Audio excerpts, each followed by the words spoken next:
الحمد لله الذي لم يتخذ ولدا ولم يكن له شريك في الملك ولم يكن له ولي من الذل وكبره تكبيرا وأشهد أن لا إله إلا الله وحده لا شريك له وأشهد أن سيدنا وسندنا ومولانا نبينا محمدا عبده ورسوله أرسله الله بالحق بشيرا ونذيرا وداعيا إلى الله بإذنه وسراجا منيرا صلى الله تعالى عليه وعلى آله وصحبه وبارك وسلم وعلى آله وصحبه وبارك وسلم تسليما كثيرا كثيرا أما بعد قال الله تبارك وتعالى في كلامه المجيد والفرقان الحميد أعوذ بالله من الشيطان الرجيم بسم الله الرحمن الرحيم سبح اسم ربك الأعلى الذي خلق فسوى والذي قدر فهدى والذي أخرج المرعى فجعله غثاء أحوى سنقرئك فلا تنسى إلا ما شاء الله إنه يعلم الجهر وما يخفى ونيسرك لليسرى فذكر إن نفعت الذكرى سيذكر من يخشى ويتجنبها الأشقى الذي يصلى النار الكبرى ثم لا يموت فيها فلا يحيا قد أفلح من تزكى وذكر اسم ربه فصلى بل تؤثرون الحياة الدنيا والآخرة خير وأبقى إن هذا لفي الصحف الأولى صحف إبراهيم وموسى آمنت بالله صدق الله العظيم وصدق رسوله النبي الكريم ونحن على ذلك لمن الشاهدين والشاكرين والحمد لله رب العالمين. بزرگان گرامی معززان محترم، اللہ رب العزت کی توفیق اور اس کی مہربانی کی اس رب کائنات نے مجھے اور آپ کو اپنے گھر میں آنے کی توفیق نصیب فرمائی اور پھر میرا اور آپ کا اکٹھا ہونا اللہ رب العزت کے حکم سے نماز جمعہ کی ادائیگی کے لیے یہ سب سے بڑی سعادت ہے۔ اللہ رب العزت کی طرف سے جہاں یہ سعادت نصیب ہوئی کہ میں اور آپ نماز جمعہ کے غرض سے مسجد میں حاضر ہوئے، وہاں یہ اللہ رب العزت کا انتہائی کرم اور احسان ہے کہ وہ رب کائنات آپ تمام حضرات کو سننے کی توفیق اور مجھے بولنے کی توفیق دے رہا ہے، اور اللہ رب العزت اس توفیق کے ساتھ مجھے اور آپ کو دین کی فکرات نصیب فرما رہا ہے، اور اس دین کی فکرات کے ساتھ ساتھ زبان سے اللہ کی یاد میں اللہ کے دین کے لیے محمد رسول اللہ صلی اللہ علیہ وسلم کے پیغام کو سنانے کے لیے اور پیغام کو سنانے کی غرض سے کونے کونے تک اللہ رب العزت کے حکم سے جماعتیں نکل رہی ہیں، یہ سب سے بڑی قبولیت کی علامت۔ اللہ رب العزت جن لوگوں کو اس سعادت سے نواز دیں یقینی طور پر وہ لوگ قابل قبول ہیں۔ اللہ رب العزت جن لوگوں کو اپنی بارگاہ میں قبول فرما لے پھر کہتے ہیں کہ اللہ رب العزت ان کی سوچوں کو بھی خوبصورت اور پاکیزہ بنا دیتا ہے، اللہ ان کے دل کی دھڑکن میں آنے والی باتوں کو بھی پاکیزگی عطا فرما دیتا ہے، اور ان کی زبان سے نکلنے والی باتوں کو اللہ رب العزت پھولوں سے زیادہ نرم اور محبوب بنا دیتا ہے، پھولوں سے زیادہ خوبصورت ہو جاتی ہیں۔ اللہ رب العزت جن کو یہ سعادت نصیب فرما دیں، قرآن کہتا ہے کہ وَمَنْ أَحْسَنُ قَوْلًا مِّمَّنْ دَعَا إِلَى اللَّهِ، کیا ان سے اچھی بھی کسی کی بات ہوگی؟ کیا ان سے اچھی بھی کسی کی گفتگو ہوگی؟ کیا ان سے اچھے بھی کوئی ہیں اس روئے زمین پر؟ کیا اس روئے زمین پر جو نبیوں والا کام کرنے کی ذمہ داری کو قبول کر لیں؟ اللہ رب العزت کی طرف سے محبوب کائنات سرور عالم صلی اللہ علیہ وسلم جس دور میں مبعوث ہوئے، آپ اپنی بیسک کو لے کر جب اس روئے زمین پر مکہ کے مقام پر لوگوں کو پیغام سنانے کے لیے اپنے قدموں کو مضبوط کر کر اپنی زبان سے جب وہ کلمہ بلند کرتے ہیں تو اس کلمے کے لیے آپ لوگوں کو کیا کہتے ہیں کہ تفلحون، تم سب کے سب فلاح پالو گے۔ کب فلاح پالو گے؟ قولوا لا الہ الا اللہ پر عمل کر لو، لا الہ الا اللہ کے مطابق زندگی بسر کر لو، لا الہ الا اللہ کے قول کے مطابق اپنے آپ کو چلانے والے بن جاؤ، تفلحون، فلاح پالو گے۔ لیکن ان حالات میں جب اللہ رب العزت کے محبوب نبی اس روئے زمین پر قدم رکھتے ہیں، حالات وہ ہیں کہ لوگوں کے اندر جہالت اتنی کوٹ کوٹ کے بھری ہوئی ہے کہ وہ آپ صلی اللہ علیہ وسلم کی نبوت کی بات کو سمجھ ہی نہیں رہے۔ آپ صلی اللہ علیہ وسلم مکہ کے لوگوں کو جب دیکھتے اور مکہ کے لوگوں کے سامنے اپنے کردار کو پیش کرتے،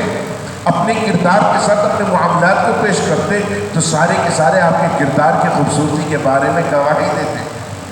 آپ کی دیانت داری، آپ کی اچھائی، آپ کی گفتار، ہر چیز کے بارے میں گواہی دیتے۔ کیا گواہی دیتے؟ کہ محمد آپ سے بہتر کوئی نوجوان ہے ہی نہیں۔ لیکن جب محمد دین کی بات کریں تو آپ صلی اللہ علیہ وسلم کی دین کی بات کو کوئی سنے نہیں، آپ صلی اللہ علیہ وسلم کی بات کا انکار کر بیٹھے۔ آپ صلی اللہ علیہ وسلم پہاڑ پر اپنے ساتھ لوگوں کو اکٹھا کرتے ہیں، اکٹھا کرنے کے بعد پیغام سنانے سے پہلے اپنا کردار لوگوں کے سامنے پیش کرتے ہیں، اپنے کردار کے ساتھ اپنی گفتار پیش کرتے ہیں، اپنے معاملات کو پیش کرتے ہیں، تاکہ اس کائنات کی انسانیت کو پتہ چل سکے کہ وہ مکہ کے لوگ جو جہالت کے بل بوتے پر اپنے سارے معاملات لے کے چل رہے، وہ جاہل ان پڑھ لوگ ہیں، اور حالت یہ ہے کہ دشمنی میں ایک دوسرے کے ساتھ اتنے بڑھ جاتے ہیں کہ پھر وہ قتل و غارت گری تک پہنچ جاتے ہیں۔ اس زمانے میں محمد رسول اللہ صلی اللہ علیہ وسلم سب سے پہلی بات اپنے کردار کے بارے میں کرتے تاکہ لوگوں کو پتہ چلے کہ ایسے لوگ بھی جب اچھے کردار والے کو دیکھتے ہیں تو ان کی زبان سے گواہی نکلتی ہے کہ اس جیسا کردار کسی کا نہیں ہے۔ جاہل سے جاہل آدمی بھی کردار کی آپ کی گواہی دے رہا ہے، جاہل سے جاہل آدمی، بد کردار آدمی بھی آپ کے اعلیٰ کردار کی بات کر رہا ہے، آپ کے اعلیٰ کردار کی بات کرتے ہوئے آپ کی شخصیت کے بارے میں کہہ رہا ہے کہ محمد اگر ہم یہ بات کہیں تو اس میں مبالغہ نہیں ہوگا، آپ سے اچھا کوئی مکہ میں ہے ہی نہیں، آپ سے اچھا مکہ میں کوئی ہے ہی نہیں، آپ سے بڑھ کر کوئی دیانت دار ہے ہی نہیں، آپ سے بڑھ کر ہم نے آج تک کوئی دیانت دار امانت دار پایا ہی نہیں ہے۔ آپ تو کردار کے بھی صاف ستھرے، گفتار کے بھی صاف ستھرے، آپ کی کردار پر کوئی داغ نہیں، آپ کی گفتار میں کوئی بدنما بات نہیں، آپ وہ شخصیت کہ اگر ہم یہ کہیں کہ مکہ کو چھوڑ کر اس روئے زمین کے احاطہ کر لیا جائے اور اس روئے زمین پر آپ جیسی شخصیت کو تلاش کیا جائے تو محمد آپ جیسی شخصیت بھی نہیں ہے۔ آپ صلی اللہ علیہ وسلم ان حالات میں جب ان سے پوچھتے ہیں کہ اگر میں یہ کہوں کہ تمہارے پیچھے پہاڑ کے پیچھے سے دشمن آ رہا ہے اور دشمن تمہارے اوپر حملہ آور ہوگا، یقین کرو گے؟ سب نے یہ کماز کہا ہاں یقین کریں گے، سب نے کہا ہاں یقین کریں گے۔ آپ صلی اللہ علیہ وسلم نے فرمایا بس تو میں تمہیں بتا رہا ہوں کہ اللہ رب العزت کی طرف سے ایک دن آنے والا ہے جس کو قیامت کہا جاتا ہے۔ قیامت میں سب حساب کتاب ہوگا، سارے مردہ زندہ ہو جائیں گے، ساری کائنات روئے زمین جب سے بنی ہے اور قیامت کے آنے تک جتنے لوگ اس زمین میں دفن ہو چکے ہیں، جتنے لوگ آ چکے ہیں، وہ سب کے سب اٹھا لیے جائیں گے اور اٹھانے کے بعد سب سے ان کے بارے میں پوچھ گچھ ہوگی۔ وہ دن ایسا ہوگا کہ ہر شخص کے اعضاء بھی گواہی دیں گے، یہاں تک کہ ان کی کھالیں، ان کا جلد، ہر چیز گواہی دے گی۔ یومئذ تحدث اخبارہا، اس دن سارے لوگ اپنی ہر چیز کی گواہی کو اپنے سامنے پائیں گے۔ وہ دن آنے والا ہے اس دن کے آنے سے پہلے تم لوگ اپنے آپ کو اس دن کے لیے تیار کر لو اور لا الہ الا اللہ پڑھ لو تفلحون۔ لا الہ الا اللہ پڑھ لیا تو فلاح پالو گے۔ لا الہ الا اللہ کا مقصد کیا تھا؟ لا الہ الا اللہ کا مقصد یہ تھا کہ جتنے بھی تمہارے معبودین باطلہ ہیں اور جن جن کی تم پوجا کرتے ہو، جن کی تم عبادت کرتے ہو، سب کا انکار کر دو۔ نہ لات کی تمہارے کو عبادت کی ضرورت، نہ عزا کی تمہارے کو عبادت کی ضرورت، نہ حبل کی ضرورت۔ اب تمہارے کو ان تمام بتوں سے اپنے آپ کو دور کر دینا ہے۔ الا اللہ، مگر ایک اللہ کے ساتھ وابستگی، ایک اللہ کے ساتھ تعلق، ایک اللہ کی وحدانیت کے ساتھ اپنے آپ کو جوڑ لینا، اللہ کے حکم کا اپنے آپ کو پیروکار بنا لینا، اللہ کے تعارف کو پہچان کر اپنی زندگی کے مقاصد کو پہچان لینا کہ تمہاری زندگی کا مقصد اللہ نے بتا دیا۔ کائنات کی ساری مخلوقات کو اللہ نے پیدا کیا، کائنات کی بے شمار مخلوقات کا وہ بے شمار نے لکھا ہے 18,000 مخلوقات ہیں، 18,000 انواع و اقسام کی مخلوقات اس روئے زمین پر آسمان پر بستی۔ 18,000 مخلوقات رب کائنات کے کن کے ذریعے اشارے سے پیدا ہو گئی، لیکن رب کائنات نے ایک مخلوق کا انتخاب کر کے اپنے ہاتھوں سے اس کو سینچ ڈالا، اپنے ہاتھوں سے اس کا وجود، اپنے ہاتھوں سے اس کا چہرہ خوبصورت اس کو بنا ڈالا۔ اللہ نے اس انسان کو منتخب کر لیے کائنات میں اور فرمایا یہ انسان ہی وہ ہے اور یہ انسان ہی اس قابل ہے کہ جس کے سر پر ہم اپنی نیابت رکھ سکیں، جس کے سر پر ہم اپنی نیابت رکھ سکیں۔ انسان کو حکم ہو گیا، انسان اللہ کی چاہت آسمانوں پر، تیری چاہت زمین پر، تو اللہ کی چاہت زمین پر پوری کر، تو اللہ کی چاہت کے مطابق نظام میں قدرت کو پہچان کر، اللہ کے تعارف کو پہچان کر، لوگوں کے سامنے اللہ کے تعارف کو پیش کر، تو اللہ کی چاہت کو پورا کر، اللہ تیری چاہت پوری کرے گا آسمانوں میں۔ تو اللہ کی چاہت کے مطابق زندگی بسر کر، اللہ تیری چاہت کے مطابق پوری دنیا تیرے لیے، سب کچھ تیرے لیے، دنیا کی مخلوقات تیرے لیے، یہاں تک کہ ہمارے فرشتے بھی تیرے لیے۔ ہم نے اپنے فرشتوں کو بھی تیرے لیے بنا دیا، ہم نے پوری کائنات کا نظام، چرند پرند، حیوانات، نباتات، آسمان، سب تیرے لیے، سب تیرے لیے مقرر کرتے ہیں۔ لیکن اب ہم تجھ سے مطالبہ کرتے ہیں، پوری کائنات تیری، پوری کائنات کا نظام تیرا، پوری کائنات کے صبح و شام تیرے، کائنات کا آسمان زمین تیرا، کائنات کے چرند پرند حیوانات تیرے، نباتات تیرے، چوپائے جانور تیرے، ادروائز فرشتے بھی تیرے، جنات بھی تیرے، لیکن تو ہمارا، تو ہمارا، سب کچھ تیرا، ہم تجھ کو دے رہے ہیں۔ انسان کو اپنے رب کا بنجا، رب نے تیرے سر پر نیابت کا تاج رکھ دیا، رب نے تیرے سر پر اپنی نیابت کا تاج رکھ کر کائنات کی ساری مخلوقات میں تجھ کو اشرف بنا ڈالا۔ اب جب اشرف بنا ڈالا تو رب کہتا ہے تو میرا مطالبہ پورا کر، میں تیرا مطالبہ پورا کروں گا۔ محبوب کائنات سرور دو عالم صلی اللہ علیہ وسلم کے آنے سے قبل 1,23,999 پیغمبر محمد الرسول اللہ کے آنے کی خبر سناتے رہے، اللہ کی توحید کا تعارف کرواتے رہے، اللہ کی وحدانیت کو پیش کرتے رہے، اللہ رب العزت کی محبت کو پیش کرتے رہے، محبوب کائنات کی آمد کے بارے میں بتاتے رہے۔ کیوں بتاتے رہے؟ کہ محبوب کے آنے کی، محبوب کے آمد کی جو سلسلہ رکھا جائے گا وہ اس لیے رکھا جائے گا کہ دنیا کو سمیٹ لیا جائے گا،